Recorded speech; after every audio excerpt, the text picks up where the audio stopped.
I want you to learn how to participate in a discussion about the Bible.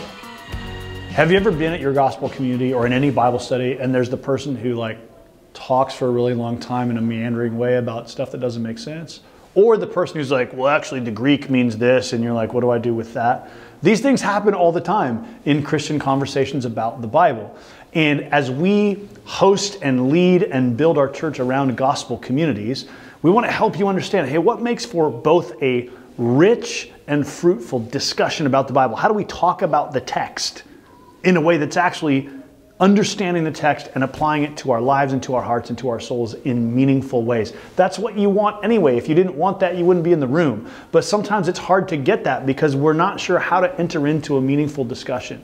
So next Monday night, February 28th, the last day of February, I want to invite you to a gospel community training, church-wide, 7 p.m. here at the church building in the sanctuary. We're just going to spend an hour talking about how do we have a meaningful discussion about the Bible. I think it will help you participate more meaningfully in your gospel community, and you will enjoy what you learn, and it will help you show up the next week and meaningfully connect and participate in a fruitful discussion about the Bible. All right? So let's do that. February 28th, it's a Monday night. Put it on your calendar. Join us. Let's learn together. My whole gospel community is coming together because we just want to figure this out so we can do it better at our gospel community. I hope you'll think about doing the same thing.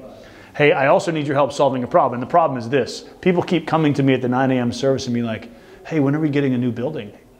Because the 9 a.m. service is packed. There's chairs in the hallway. There's no place for people to sit. Meanwhile, the 11 a.m., there's plenty of room.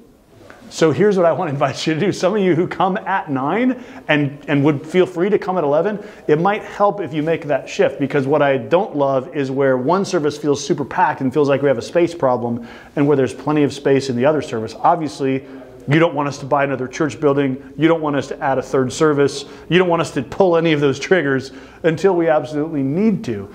And so right now we don't need to if we can balance those services out. So would you consider coming at 11 a.m. if that works for you? It would help bring a little more balance to our services. And of course, this past Sunday was a baby dedication Sunday, and so that's always a little more full just because family members and friends come, and that is what it is. That's fine, and we love that, and we welcome that.